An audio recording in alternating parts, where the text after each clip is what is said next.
Welcome to the Stronger with Age podcast, because aging is just the beginning. That's right. And, when you think about it, a big part of that beginning is figuring out what comes next. Yeah. And for a lot of us, that means retirement. So today we are going to take a deep dive into what it takes to prepare for those retirement years. And we're talking financially preparing, getting those finances in order. Exactly. It's a really big question, and there's no easy answer. Right. That's why we've gone out and collected a bunch of different expert perspective to try to really get our arms around how to determine your retirement needs. What do you need? How much money do you need? Yeah, because it's not just a quick Google search. Yeah, exactly. So we really did our homework here. We looked at insights from a Singapore government agency, which is fascinating to see how another country approaches this. That's a really interesting one. Yeah. And of course, we dug into the expertise of financial institutions like Kirtland Credit Union and Fidelity. The usual suspects. Yeah, exactly. Always good to hear from those guys. And then to round it all out, we've got some really valuable resources from organizations like the Institute of Financial Wellness, or IFW for short. IFW, I like it. Yeah. CBS News, Empower, T. Rowe Price. Wow, we've got a lot here. We do. And even the U.S. Department of Labor. We really covered all of our bases. We really did. It's going to be a comprehensive one today. It is. So our mission today is really to synthesize all this information. Yeah. Because it is a lot. Right. We've got strategies, we've got figures, recommendations. So we want to really boil it all down into clear insights that you can actually act on. Yeah. So you feel confident. Right. That you feel in control of your retirement planning. Not overwhelmed, but empowered. That's what we want. We want you to feel good about this, not intimidated. Exactly. So much of this stuff is very anxiety-producing. We want to try to flip that on its head and be excited about the future. Exactly. So let's jump right in. One of the first things that really jumps out when you start looking at all this material is that retirement is not just about reaching a certain age. Right. It's about transitioning to a new phase of life. Exactly. And the life that you envision for yourself, that really plays a huge role in your financial planning. It does. And it's important to actually spend some time thinking about this. Yeah. What do you want your day-to-day to look like? Are you somebody who wants to travel extensively? Do you want to settle into a more relaxed pace of life? Maybe pursue some hobbies? Right. Those things are all going to impact this. Exactly. And, it's not just the fun stuff. We have to think about the practicalities, too. Mm-hmm. So where will you be living? If you own your home, have you thought about maintenance costs down the line? What about your health? Any ongoing medical needs or potential concerns that could impact your expenses? Big one. Yeah. And even those hobbies, right? Yeah. As fun as they are, Of course. those can come with costs, too. Everything costs money, unfortunately. It really does. But that's what we're here to figure out so you don't get any surprises. Exactly. Yeah. And something that the Institute of Financial Wellness really emphasizes that I thought was really interesting is that there's no magic number. Right. When you're thinking about retirement savings. There's no one size fits all. It really does depend on what you want to do. So someone who wants to, like we said, take all those trips, that's going to look very different Plan, yeah. than someone who's going to stay closer to home. Exactly. So you got to have that picture in mind. And then once you have the picture, then you can start to translate that into dollar amounts. Which can be a little daunting. It can, but it's okay. We're going to break it down for you. Yep. So let's start with estimating retirement expenses. This is the next logical step. And from our research, it seems like there are two main approaches. Okay. Tell me more about that. So first, we have the income replacement ratio method. And this is something that the Singapore government agency and Kirtland Credit Union both talk about. And this is the one where you're aiming to replace a percentage of your pre-retirement income. So what were you making before you stopped working? They say usually it's about 2/3 to 3/4. Okay. And actually, the Singapore source gives a great example. If you were making $48,000 a year and you wanted to replace 75% of that, that would mean you would need $36,000 a year in retirement income. Okay, so that gives you a good starting point. Yeah, exactly. Just a starting point, though. The other one, the second approach, is the adjusted expense method. And this one is a little more detailed. This is where you're actually looking at your current spending and then projecting how those expenses might change in retirement. Okay. So some costs might decrease, like you're not going to be working anymore. You're going to have to commute. Commute, exactly. Buy all those work clothes. That stuff. Dry cleaning. But then other costs, like healthcare and leisure activities, those might increase. Right. So the example from Singapore, where they talked about needing $2,000 a month in retirement, that would kind of fall into this category. Right. Okay. Where you're really looking at, okay, what am I going to be spending? Exactly. Now, something that came up across all of our sources that we can't forget is inflation. That $2,000 a month, it might seem okay today. Yeah, But what about 10, 20, 30 years down the road? that's going to be the same. It's not going to be the same. Things are going to cost more. Right. And this is something that you absolutely have to factor in when you're doing this long-term planning. Yeah, because the cost of goods and services keeps going up, up, up. Mm.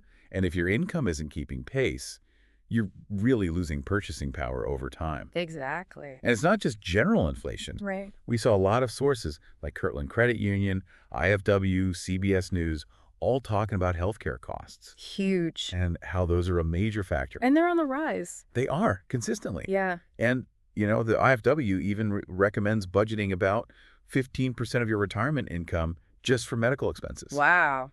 Yeah, which is pretty significant. That is a lot. And they give a very specific example. The standard Medicare Part B premium in 2023 was $164.90 a month. So that really shows you, it's real money. Real money. This is what it actually costs. Yeah. And then, of course, we have everyday expenses. Can't forget those. Right. The IFW points out that some things might go down, like your housing costs, if you pay off your mortgage. If you're lucky enough to do that. Right. But then other things like property taxes and insurance, those are going to stay. They're not going anywhere. Right, unfortunately. And then food, transportation, entertainment, all that, that can really shift too, depending on your lifestyle. Makes sense. Now, Empower gave a slightly different perspective. They suggest that you're probably going to need somewhere between 70 to 80% of your pre-retirement income. Okay, so a little bit of a broader range. A little bit broader, yeah. But all of these different methods, I think they give you different ways to think about it, different percentages to play with. Right, a good place to start. And then T. Rowe Price actually suggests 75% as a good starting point. But then they had this interesting counterpoint. They said that some retirees actually need less. Oh, interesting. Yeah. And they said that's because, you're not saving for retirement anymore. Makes sense. You might have lower taxes. And just your expenses, work-related expenses and other lifestyle expenses, they're just naturally going to decrease. Yeah, when you think about it, that makes sense. It does. Okay, so we've talked about expenses, right? Now, how do we figure out how much to actually save? Right, because that's the big question. It is. So this brings us to savings multiples by age. And organizations like the IFW, Empower, and Fidelity, they all have these benchmarks. It's a way to see, am I on track? Okay, so the way to gauge where you're at. Exactly. And of course, the numbers vary a little bit between all these different organizations. Sure. But the underlying idea is the same. So for example, Fidelity says, by age 30, you should aim to have saved 1 times your salary. Okay. By 40, 3 times. By 50, 6 times. By 60, 8 times. And then by 67, 10 times your salary. So you see, as you get closer to retirement, that multiple increases. Right, so it's like you're stepping it up. Yeah. And IFW has slightly different ones, but the overall idea is the same. Okay, so these are they're guides. Guides, right. They're not strict rules. And IFW was really good at emphasizing that. They say this is a way to check in, but it's not a substitute for a real financial plan. You need to actually sit down with somebody and talk about your specific situation. Right. But this can help you, if you see that you're way off, it's like, okay, I need to do something. Or if you're on track, it can be very motivating. Like, okay, good, I'm doing what I'm supposed to be doing. Exactly. Yeah. And I think the thing to remember is there are factors that are going to influence whether you need more or less. Oh, yeah, absolutely. And IFW points out some of the big ones. Your current age, obviously, if you start earlier, it's better. Right, more time. Compounding is magic. When you retire is huge. If you retire earlier, you're going to need a bigger nest egg. Make sense? Life expectancy, people are living longer. Yeah. So if you're planning to live to 100, you're going to need more money than if you're planning to live to 80. Right. And then also even your current debt. If you have a lot of debt, it's harder to save. Right. You're already paying that off. You're already paying that off. It's a juggling act. It is. It's kind of scary to think about. CBS News mentioned a survey from Northwestern Mutual, and they found this really big gap. The average American thinks they need $1.46 million to retire comfortably. Okay. But the average amount they actually have saved is only $88,400. That is a huge gap. It's a massive gap. Wow. So it really shows that, people need to be a lot more proactive about their planning. They do. It's so easy to just kind of let it slide. Right. Out of sight, out of mind. And that's why we're here. We're trying to bring it to the forefront. Exactly. Now, CBS News and Empower also talked about something called the 4% rule. Have you ever heard of this? I've heard of it, but you know what? Explain it. Okay, so the 4% rule is a guideline. Okay. And it says that you can safely withdraw about 4% of your total retirement savings in that first year. Okay. And then each year after that, you adjust it for inflation. So the idea is that if you follow this rule, your money should last throughout retirement. Got it. So you're not depleting it too quickly. Exactly. And Empower gives a great example. If you want $80,000 a year in retirement, you would need to have $2 million saved. You just divide that 80,000 by 0.04 and you get $2 million. Okay. Easy math. Easy math, see? So now we're starting to get a little bit more of a tangible idea of what we actually need. Right. And Fidelity also says that you should aim to save at least 15% of your income each year. And that includes any employer contributions you're getting. Oh, yeah, that's important. Take advantage of that. Absolutely, free money. Yeah. And if you do that, you have a good chance of reaching that 10x your income multiple by the time you're 67. Okay. And they suggest a similar withdrawal rate, 4 to 5%. T. Rowe Price, they take a slightly different approach. They say you should aim to have somewhere between 7.5 and 13.5 times your final salary save. So you see different approaches, but they all point to the same thing. Huh. You need to save a lot. You need to have a lot. Okay. So let's talk about when you retire. Okay. Because that seems like a pretty fundamental thing that's going to impact everything else. Oh, absolutely. And both IFW and Kirtland Credit Union talk about this. The earlier you retire, the more money you need because it has to stretch for a longer period of time. Right. Simple math. Simple math. Right. Now, the good news is people are living longer. That is good news. That is good news. Although, financially it does present some challenges. It does. It does. The Singapore government agency says that life expectancy in Singapore is around 80 for men and 85 for women. And IFW says even longer. Wow. People are living well into their 90s and even past 100, so you could be retired for a very long time. And the Singapore government agency recommends planning for at least 20 to 30 years in retirement. That's a lot of years to plan for. It is. It is. And Fidelity actually gave examples of how that retirement age impacts those savings multiples we were talking about. Oh, interesting. Yeah. They said if you retire at 70, you could aim for a lower multiple than if you retire at 65 because you're going to have fewer years to cover and potentially a larger Social Security benefit because you delayed taking it. Right. So even just pushing it back a little bit can make a difference. A huge difference. Yeah. So something to keep in mind. Now, we've talked a lot about savings, but for a lot of people, that's not their only source of income. Right. What about all those other things? Exactly. What about Social Security? Because a lot of our sources mention that. Yeah, Kirtland Credit Union, Empower, Fidelity, the U.S. Department of Labor, they all talk about Social Security. Okay, so what do they say? Well, the big thing is that Social Security is only designed to replace a portion of your income. It's not meant to cover everything. Right. Empower and the Department of Labor say it replaces about 40% on average, Okay. which, it's something. It's helpful. It's something. But you're going to need other things as well. Right. Now, Kirtland Credit Union and CBS News both mentioned that the Social Security system could be facing some challenges in the future. Yeah. So, that's something to keep in mind as you're planning. Yeah, don't rely on it too heavily. Exactly. And then we have employer-sponsored retirement plans like 401k. The 401k. Yeah. The Department of Labor and Empower, they're both like, contribute to these, especially if your employer offers a match. Oh, yeah. Because that's free money. And then over time, thanks to compounding and the tax deferrals, it really grows. It's amazing what that compounding can do. It's magic. It is magic. And the Department of Labor also talks about IRAs, individual retirement accounts. Mm-hmm. And those are also a good option. They have their own tax advantages. Yeah, lots of options out there. So beyond those main ones, what else is there? Well, Empower and IFW talk about things like pensions. Yeah. Not everybody has them, but if you do, great. Lucky you. Part-time work, if you want to keep working. Yeah, if you want to. If you want to. And then returns from other investments that you may hold.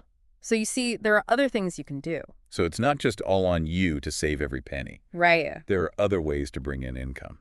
And the IFW has some advice on how to maximize your retirement income once you do reach that stage. Okay, let's hear it.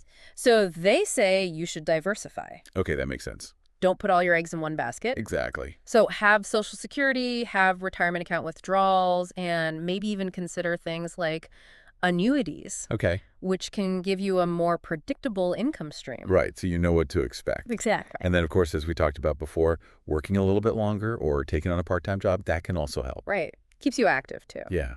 So we've covered a lot of information here. It's a lot to take in. So what are some things that people can do right now to get started on the right path? Okay, so the U.S. Department of Labor and the IFW both say the most important thing is to start saving early and be consistent. Start early, stay consistent. Even if it's a small amount, just start doing it. And IFW even has this really cool chart. They call it the advantage of starting early. And they show how much your savings can grow over different time periods. 5 years, 15 years, 25 years, 35 years. Oh, wow. And they assume a $6,500 annual contribution with a 7% return. Okay. And it's really amazing to see how much that money can grow over time. That compounding, it's really something else. It's something else. So yeah, start early. And then also, IFW says you should review your retirement account statements regularly. Stay informed, make sure there are no errors, make sure you're on track. And they also say maximize those employer matching contributions. Free money. Free money. Can't stress that enough. And then gradually increase your savings rate over time. Even if it's just a little bit every year, it makes a big difference in the long run. It adds up. Now, for those of us who are feeling a little bit behind, what do we do? Well, IFW has some good advice. They say, consider downsizing your home. Reduce your expenses. Yeah. Work to reduce debt so you have more money freed up to save. And maybe even think about working a few extra years. Okay. Or taking on a part-time job in retirement so you can supplement your income and delay tapping into your savings. Right. So it's all about having a plan. And it sounds like checking in on that plan is really important. It is. You got to make sure you're still on track. And knowing when to get help. Absolutely. Kirtland Credit Union, IFW, CBS News, the U.S. Department of Labor, they all say it's a good idea to talk to a financial professional. Okay. They can help you create a plan that's tailored to your specific needs. Because everyone's situation is different. Right. Everybody's different. Now, one thing that really stood out across all the research is that the cost of living, it varies so much in different parts of the country. Oh, yeah, absolutely. It's huge. CBS News even talked about an analysis by Go Banking Rates, where they looked at essential living expenses in every state. Okay. And the differences are amazing. So what did they find? Well, they said if you want to cover your basic living expenses for 25 years, starting at age 65, Hawaii is the most expensive. Oh, I bet. $2.21 million. Oh, my gosh. That's a lot of money. That's a lot of money. And then on the other end of the spectrum, West Virginia was the least expensive, around $712,913.